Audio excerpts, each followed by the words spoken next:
Akhir-akhir ini ada video beredar yang menyatakan bahwa bansos atau bantuan sosial dan BLT dari negara diklaim atas nama pribadi untuk kepentingan politik. Sebagai Pak Anies, kira-kira pendapatnya apa tuh Pak mengenai kasus itu? Dua menit untuk menjawab, silakan Pak Anies. Bansos itu dibeli dengan uang pajak. Uang pajak itu didapat dari rakyat Indonesia. Bansos itu adalah dari rakyat Indonesia yang sudah bisa membayar pajak kepada mereka yang belum sejahtera. Jangan pernah bansos itu diklaim sebagai bantuan pribadi, karena itu bukan uang pribadi. Itu adalah uang rakyat yang dititipkan. Bayangkan kalau kita semua nih menitipkan uang lewat Bung Ibrahim, lalu Bung Ibrahim membagikan uang itu kepada orang-orang, sambil Bung Ibrahim bilang, ini dari saya ya, ini dari saya ya. Kira-kira etis tidak? Tidak etis, dan itu salah. Karena itulah kita harus luruskan. Sekarang kita masuk kepada politik uangnya, kepada bansos. Undang-Undang APBN 2024 itu diundangkan pada 16 Oktober 2023. 16 Oktober 2023. Jadi Undang-Undang APBN 2024 itu sudah sudah ditetapkan. 16 Oktober 2023 ini terjadi nepotisme di mana Paman Usman mengabulkan permohonan uji materi tadi supaya Gibran bisa menjadi cawapres. 25 Oktober tadi Gibran sudah mendaftar. Kemudian setelah Gibran menjadi calon wakil presiden, Joko Widodo mengatakan di rapat kabinet 6 November 2023 memutuskan memperpanjang bantuan sosial yang seharusnya berakhir pada November 2023. Apa artinya? Artinya bahwa Presiden mengatakan memperpanjang, artinya anggaran itu belum ada. Karena undang-undangnya sudah ditetapkan. Berarti anggaran untuk bansos tadi belum ada. Lalu kemudian bantuan sosial ini terdiri dari ada 5 hal ya. Nah, akhir Desember 2023, Sri Mulyani mengeluarkan kebijakan memblokir anggaran kementerian lembaga atau yang namanya automatic adjustment. Ya, semua anggaran kementerian lembaga kecuali ada yang tertentu, misalkan KPU anggarannya tidak boleh dikurangin gitu. Sekitar 50 triliun, 50,14 triliun. Anggaran ini untuk apa? Untuk dialihkan menjadi salah satunya dari paling besar bansos. Artinya apa? Artinya bansos itu tidak ada anggarannya. Bukan anggaran dari Kementerian Sosial. Nah, di sini melanggar undang-undang APBN. Karena undang-undang APBN itu terinci dari unit organisasi dan sebagainya itu, fungsi dan program, tetapi kemudian diabaikan.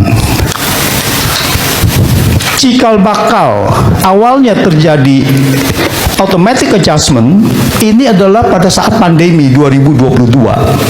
Pada saat pandemi memang dibolehkan untuk realokasi anggaran.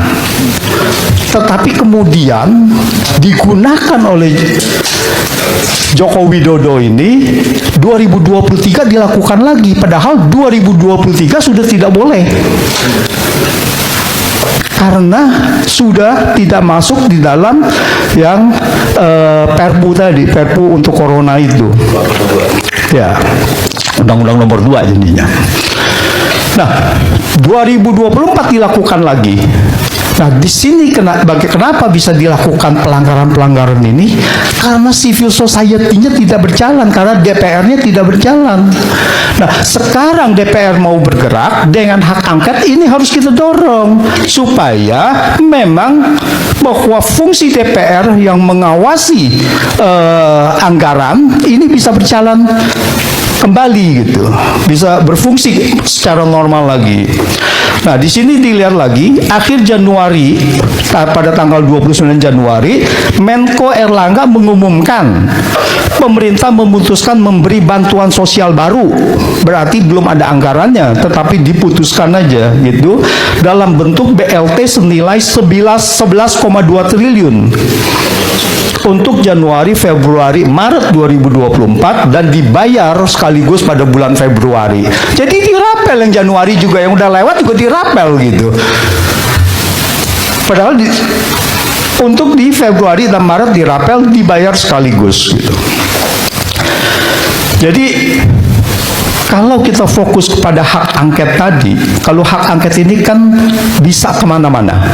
Salah satunya adalah bisa juga ke bansos, yang tadi dananya dari mana diambil, lalu ada apa tidak dananya, terinci sampai mana, dan itu semuanya bisa di trace sehingga siapa yang bertanggung jawab, dan secara terbuka ini sudah bisa menjadi bukti bahwa ada pengalihan anggaran untuk bansos yang tadinya tidak ada anggaran dijadikan supaya ada anggaran.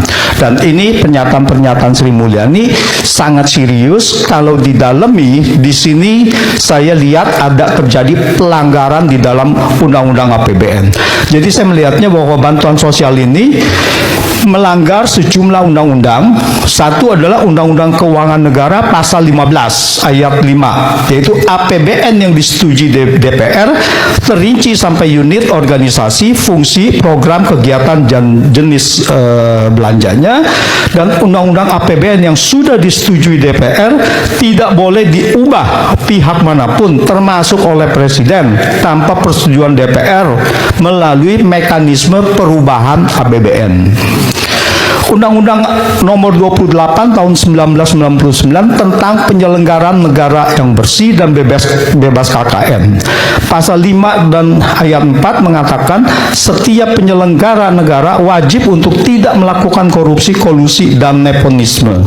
Yang dimaksud dengan nepotisme adalah setiap perbuatan penyelenggara negara secara melawan hukum yang menguntungkan kepentingan keluarganya dan kroninya di atas kepentingan masyarakat, bangsa, dan negara. Dalam hal ini, bantuan sosial yang diberikan oleh Joko Widodo merugikan keuangan negara untuk anaknya sebagai cawapres. Dan Undang-Undang Nomor 31 Tahun 99 tentang pemberantasan korupsi, di mana di sini adalah menguntungkan, menyalahgunakan kekuasaannya, menguntungkan pihak lain, yaitu dan pihak keluarganya. Jadi saya rasa ini sangat serius di dalam Undang-Undang Keuangan, di dalam APBN ini, dan ini harus diusut tuntas.